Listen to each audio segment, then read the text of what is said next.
नमस्कार dear all student, good morning सभी को। देखो बेटा, आज हम पढ़ने वाले हैं गणितीय आगमन सिद्धांत। लेकिन आज जो क्वेश्चन का जो टाइप है वो बदल जाएगा। पहले हमें एक स्टेटमेंट दिया जाता था और बीच में इक्वल का निशान यानी LHS फिर बराबर फिर RHS। अब की बार हम पढ़ने वाले हैं लेस देन ग्रेटर देन वाले क्वेश्चन। ठीक है, जैसे कि क्वेश्चन नंबर 18 की यदि मैं बात करूं तो क्वेश्चन नंबर 18 थोड़ा डिफरेंट टाइप का है। थोड़ा सा समझना, दो चार क्वेश्चन इस टाइप के हैं, थोड़ा सा समझोगे तो आसानी से समझ में आ जाएगा। तो क्वेश्चन है 1 + 2 + 3 यानी 1 + 2 फिर +3 ऐसे चलता जा रहा है, ऐसे चलता जा रहा है और फिर प्लस दिया गया है n तक। ठीक है, और फिर दे रखा है लेस देन 1/8 1/8 और 2n + 1 इसका होल स्क्वायर। मैं आपसे कुछ चीज़ें पहले डिस्कस कर लेता हूँ, फिर हम स्टार्ट करते हैं इस क्वेश्चन को। देखो, मैंने आपको ये कहा कि भाई x लेस देन 5। मैंने क्या कहा आपको? मैंने ये कहा, देखो इसका मतलब होता है लेस देन, मतलब जिस तरफ मुंह खुला होता है उस तरफ संख्या बड़ी होती है और जिस तरफ इसका मुंह बंद रहता है उस तरफ संख्या छोटी होती है। ये आपने पहले पढ़ रखा होगा कि x लेस देन 5, इसका मतलब है कि जो x की वैल्यू है वो 5 से छोटी है। इसका मतलब क्या हुआ कि जो x की वैल्यू है सर वो 5 से छोटी है कि नहीं है? अब मेरे को एक बात बताना, तो ये x 5 से छोटा है, ठीक है, हमें समझ में आ गया। अगर मैं यहाँ 6 रख दूँ, अगर यहाँ 7 रख दूँ, अगर यहाँ 8 रख दूँ, मतलब क्या हुआ? अगर इस साइड अगर मैं 5 से बड़ी वैल्यू रख दूँ, ऐसे लिख देता हूँ कि इस साइड जो 5 से बड़ी वैल्यू यदि मैं रख दूँ, 5 से बड़ी वैल्यू यदि मैं रख दूँ, तो बताओ ये स्टेटमेंट हमेशा ट्रू होगा कि नहीं होगा? मतलब समझना मेरी बात का। देखो, x 5 से छोटा है, अगर मैं ये लिख दूँ x इस 5 की जगह 5 से बड़ा नंबर लिख दूँ 6, तो बताओ क्या ये स्टेटमेंट गलत होगा क्या? सर बिल्कुल गलत नहीं होगा। अगर x 5 से छोटा है तो 100 में से 100% 6 से छोटा रहेगा। क्यों? क्योंकि 5 से बड़ी संख्या है 6, तो तब तो छोटा रहेगा। अगर मैं ऐसे लिख दूं, ये ट्रू रहेगा भाई कि x यहाँ लिख दिया मैंने 7, तो अब भी कह सकते हैं कि सर x छोटा रहेगा किससे? 7 से। ये स्टेटमेंट भी ट्रू है। क्यों है ट्रू? क्योंकि सर ये 5 से छोटा है। 5 से छोटा का मतलब सर इसकी वैल्यू 4 हो सकती है, 3 हो सकती है, 2 हो सकती है, 1 हो सकती है, यदि हम नेचुरल नंबर की बात करें। तो अगर इससे बड़ी संख्या इधर मैं लिखूंगा तो हमारा स्टेटमेंट है, जो कथन है वो सत्य रहेगा भाई। कैसा रहेगा? सत्य। अच्छा, यहाँ 4 नहीं लिख सकता। अगर मैंने ऐसे लिख दिया तो अब हो सकता है कि ये गलत हो, कन्फर्म नहीं है कि सही है या गलत है। क्यों? क्योंकि हो सकता है कि x 5 से छोटा है तो x का मान 4 ही हो भाई, तो यहाँ 4 से छोटा है, ये तो गलत स्टेटमेंट हो जाएगा। इसका मतलब सिर्फ आपको ये समझना है, अगर 5 से x छोटा है तो इधर 5 से बड़ी संख्या रखने पर हमेशा स्टेटमेंट सत्य आएगा, ट्रू आएगा भाई। और इसी बेस पर हम इस क्वेश्चन को करने वाले हैं भाई। ठीक है, चलो आज की क्लास स्टार्ट करते हैं। देखो भाई,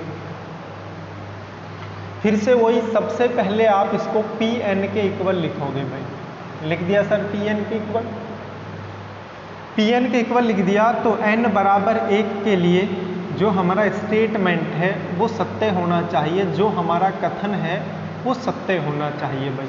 तो P1 और P1 की बात करें तो ये हो गया T1, और T1 की बात करें तो T1 यानी ये फर्स्ट में भाई, तो T1 की वैल्यू 1 है। ठीक है, उसके बाद RHS की वैल्यू यदि हम बात करें तो सर 1/8, ये लो 1/8 फिर ब्रैकेट 1 लिखोगे तो ये हो गया 2 + 1 3, और 3 का स्क्वायर कितना आएगा 9। इसका मतलब सर 9/8 आएगा, और 9/8 का मतलब है 1 पॉइंट कुछ आने वाला है, 1.12 ऐसा कुछ आएगा, ये 1 आ जाएगा। आएगा कि नहीं आएगा? आपको तो सिर्फ ये देखना है क्या बीच में बराबर है, क्या बीच में बराबर है? सर बराबर नहीं है, लेस देन है। लेस देन का मतलब हुआ कि इधर की संख्या छोटी होनी चाहिए और इधर की संख्या बड़ी आनी चाहिए, यही तो इसका मतलब है भाई। चलो, तो इधर की संख्या 1 और इधर की संख्या RHS की वैल्यू कितनी आई 9/8। तो बताओ इनमें से बड़ा कौन है? तो हम कहेंगे सर 9/8 बड़ा है, क्योंकि 9 में जब 8 का भाग दोगे तो 1 पॉइंट कुछ आएगा, ठीक है, 1.11 लगा लो इस तरीके से, या 1-2 लगा लो, इतना आएगा, यानी 1 से ज़्यादा आएगा इसका मान।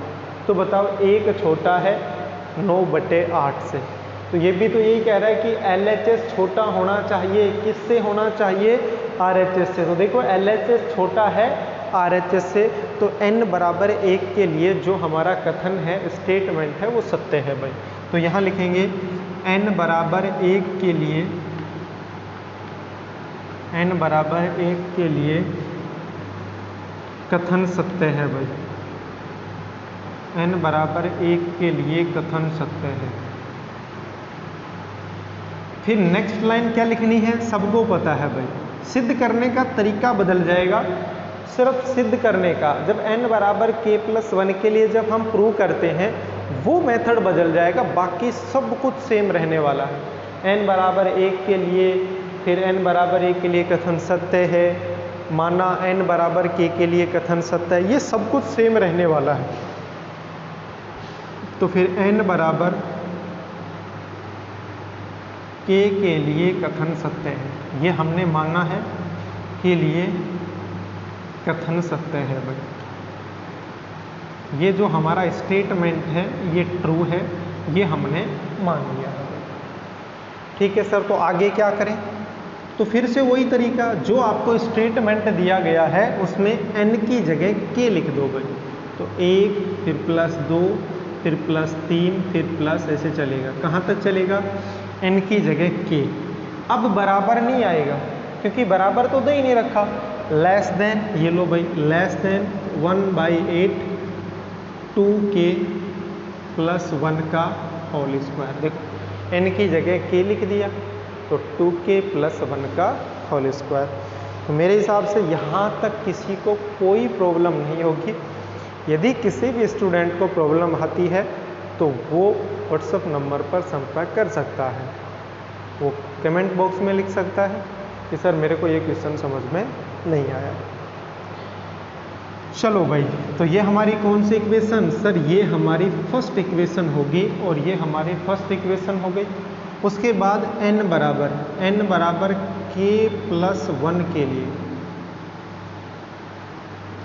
n बराबर k+1 के लिए, n बराबर k+1 के लिए देखो भाई, p, उसके बाद k+1, p, फिर k+1, फिर डॉट।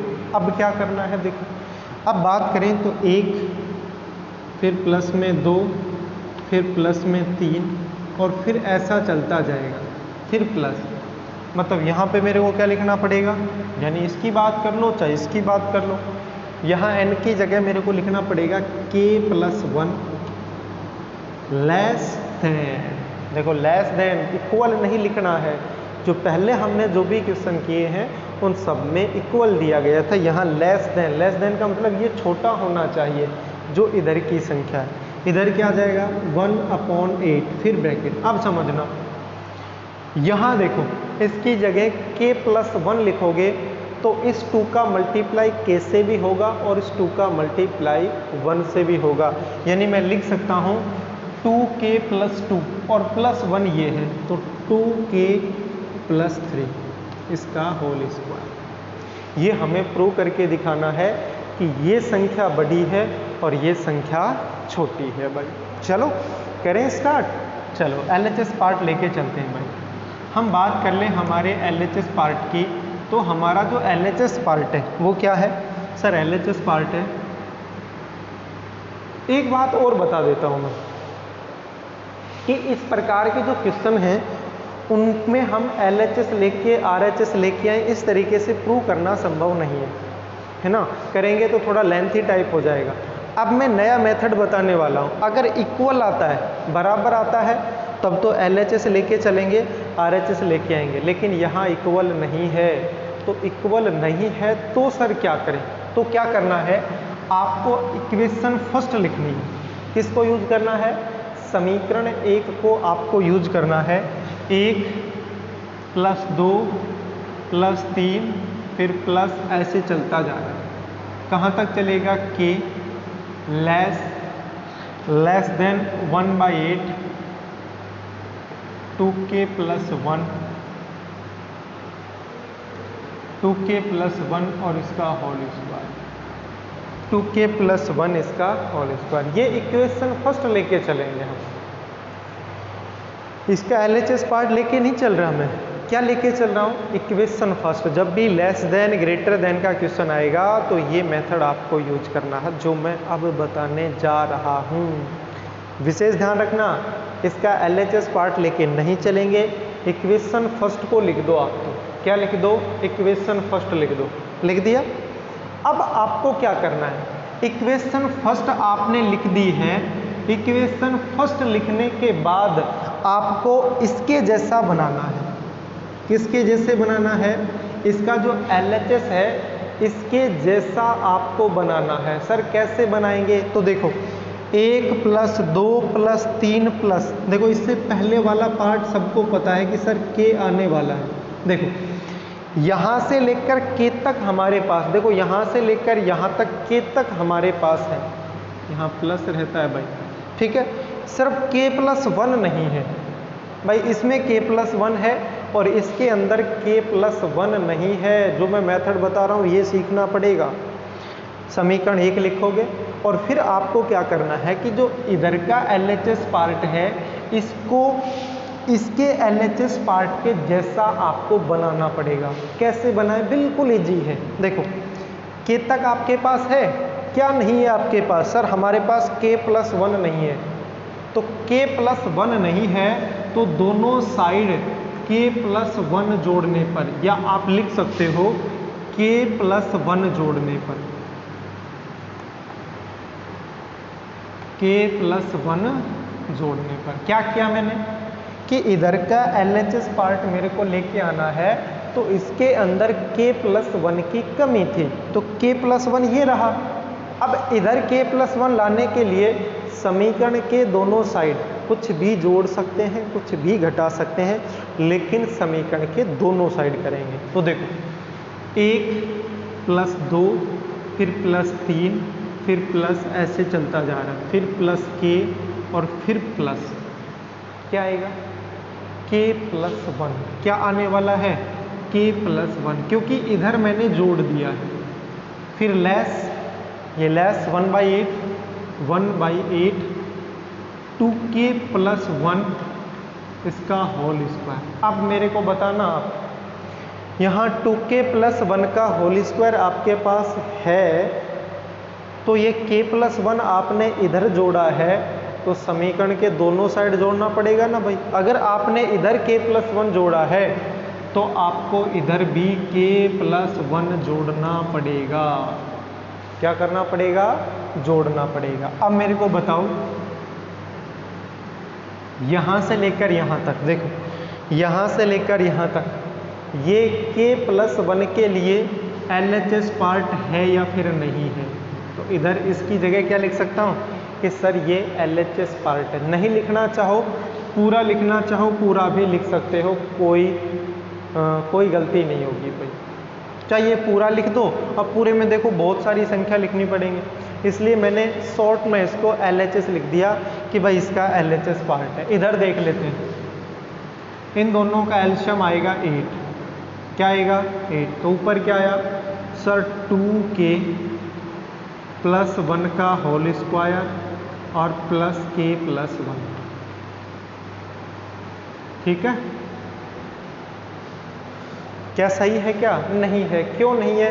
कि सर इस 8 का मल्टीप्लाई भी तो होगा इससे, तो इनटू में क्या लिखोगे, इनटू में लिखोगे 8। चलो LHS लेस, देखो इसका होल स्क्वायर खोलोगे तो 4k स्क्वायर प्लस में 4k और प्लस में 1, a प्लस बी का होल स्क्वायर का फॉर्मूला मैंने यहाँ यूज किया है। तो आगे देखो 8k प्लस में 8, यानी क्या आने वाला है, 8k प्लस में 8 आ गया। फिर बटा में क्या आएगा, तो सर बटा में आएगा 8। LHS less 4k square, 4k square फिर plus 4k plus 8k 12k और प्लस में देखो 1 और 8 प्लस में 9 और बटा में क्या लिख दो, बटा में लिख दो 8। अब दिमाग लगाने वाली बात है कि सर हमें ये नहीं लेके आना, ये तो आप गलत लेके आ रहे हो। सर लेके तो ये आना था हमें, अभी मैं आपको समझाता हूँ। देखो इधर ये मैं मिटा देता हूँ,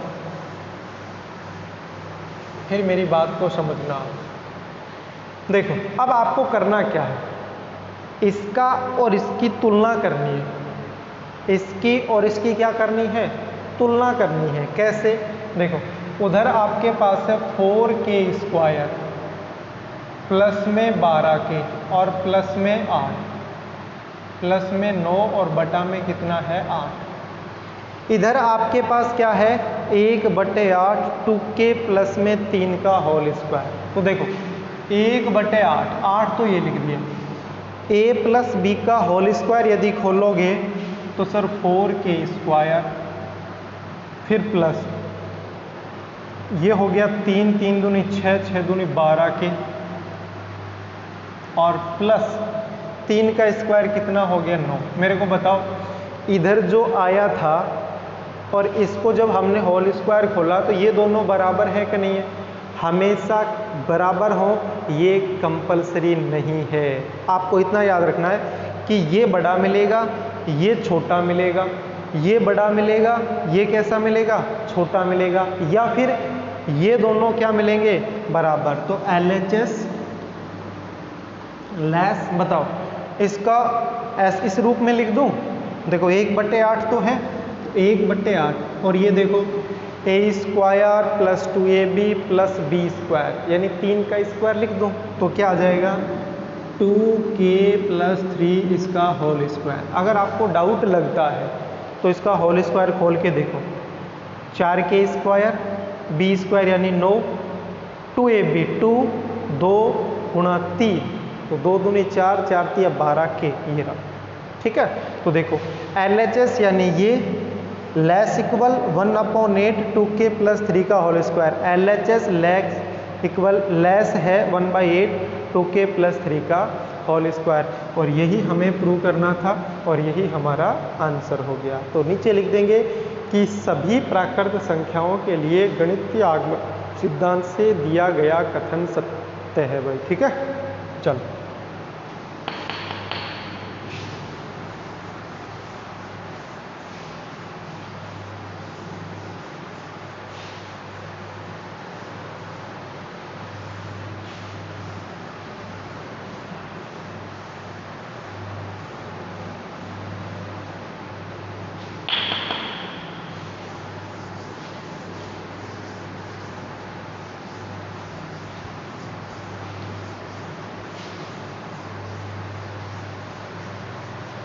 देखो एक क्वेश्चन और हो जाएगा, एक क्वेश्चन और देख लेते हैं।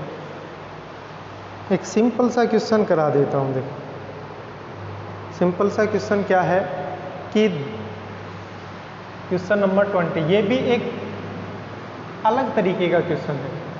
सबसे पहले इसको क्या लिखोगे सर, PN लिखेंगे।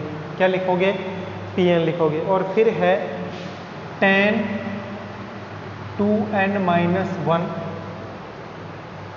प्लस 1। ये जो संख्या है, ये जो संख्या है ये 11 से भाज्य है।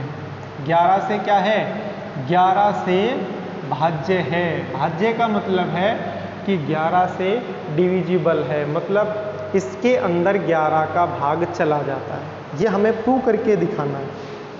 तो देखो भाई, ये भी अलग तरीके से होगा। ये आपको एक संख्या दे रखी है और ये 11 से डिवाइड है। अब मेरे को एक बात बता दो, 11 से डिवाइड कौन कौन सी संख्या होती है? हम कहेंगे कि सर 11, 22, 33, 44, 55, 66, 77, 88, 99, इस तरीके से 11 से डिविजिबल संख्या है। बताओ है कि नहीं है? देखो, ये तो कहा मैंने कि सर 11, फिर 22, फिर 33, फिर 44, और ये जो संख्या है इसको हम 11 के गुणज बोलते हैं। 11 के क्या बोलते हैं? गुणज बोलते हैं। सर कैसे? गुणज क्या होता है? देखो, 11/11 कट गया। 22 की बात करें तो 22 को मैं 2 गुणा 11 लिख दूं, कट गया। 33 को मैं 3 गुणा 11 लिख दूं। देखो, गुणज का मतलब होता है जैसे 11 का गुणज यानी 11 का मल्टीपल है वो। देखो, 11 1 से गुणा हो रहा है, इधर 11 2 से गुणा हो रहा है, 11 3 से गुणा। इसका मतलब ये हुआ कि कोई भी संख्या हो, जैसे 11 और गुणा में मैंने p लिख दिया। अब मैं आपसे पूछूं, क्या ये 11 से डिविजिबल है? क्या 11 से डिवाइड हो सकता है इसका? हम कह देंगे सर बिल्कुल हो जाएगा। कैसे? सर 11 से 11 कट गया तो p इसका आंसर आ गया। p क्या था ये नहीं, मतलब नहीं, हमें मतलब ये है कि ये कट जाना चाहिए। ठीक है, चलो देख लेते हैं भाई क्या है क्वेश्चन हमारा। ये कह रहा है n = 1 के लिए, n = 1 के लिए देखो क्या आएगा। n = 1 के लिए बात करें तो P1 = T1, और T1 यानी इसमें तो सब कुछ यही है, इसमें तो LHS और RHS ऐसा कुछ है ही नहीं। तो यहाँ 1 लिख के देखो तो 10, 1 लिखोगे तो 2 - 1 यानी 1 + 1, तो 10 की पावर 1 का मतलब 10 + 1 कितना हो गया? 11। मेरे को बताओ 11 11 से भाज्य होता है कि नहीं होता है? क्या 11 में 11 का भाग नहीं जाता? सर बिल्कुल जाता है। तो 11 11 से भाज्य है। भाज्य का मतलब है कि इसमें 11 का भाग चला जाता है। ठीक है, तो नीचे क्या लिखेंगे कि सर n = 1 के लिए जो आपका कथन है, के लिए जो कथन है वो सत्य है। भाई कथन कैसा है?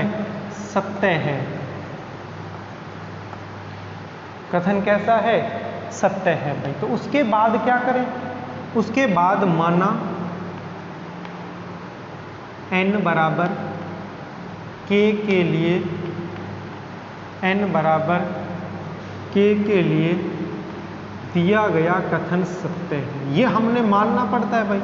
देखो तरीका वही है, सिर्फ सिद्ध करने का तरीका चेंज हुआ है। स्टेप वो के वो 4 रहेंगे। Pn लिखो, n = 1 के लिए ट्रू होना चाहिए, n = k के लिए सत्य मानेंगे, और n = k + 1 के लिए सत्य सिद्ध करके दिखाएंगे, हम प्रूव करके दिखाएंगे। चलो, n = k के लिए कथन सत्य है, इसका मतलब pk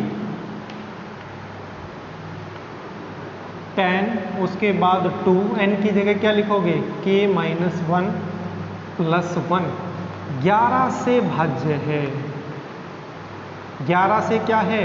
भाज्य है। लेकिन इसको दूसरे तरीके से लिखूंगा। अभी मैंने क्या बताया, मेरे को एक बात समझाना तुम कि ये आपके पास 11 से भाज्य है, तो ये 11 से भाज्य कब होगी? तब ये 11 का गुणज होगी। मतलब 11, 22, 33, 44, 55, 66, 77, 88, 99, इस टाइप की कोई संख्या होगी। जैसे अभी मैंने 33 को क्या लिखा था? 3 × 11। ठीक है, यानी आगे की संख्या ही तो बदलती है गुणज में। एक गुणज यानी 11, दूसरा गुणज यानी 2 × 11 यानी 22, तीसरा गुणज 3 × 11 यानी 33। तो इसको बोलते हैं गुणज। तो जब ये संख्या 11 से भाज्य है तो मेरे को एक बात समझा दो कि ये 11 से डिविजिबल है, तो ये 11 का गुणज होगी कि नहीं होगी? होगी कि नहीं होगी?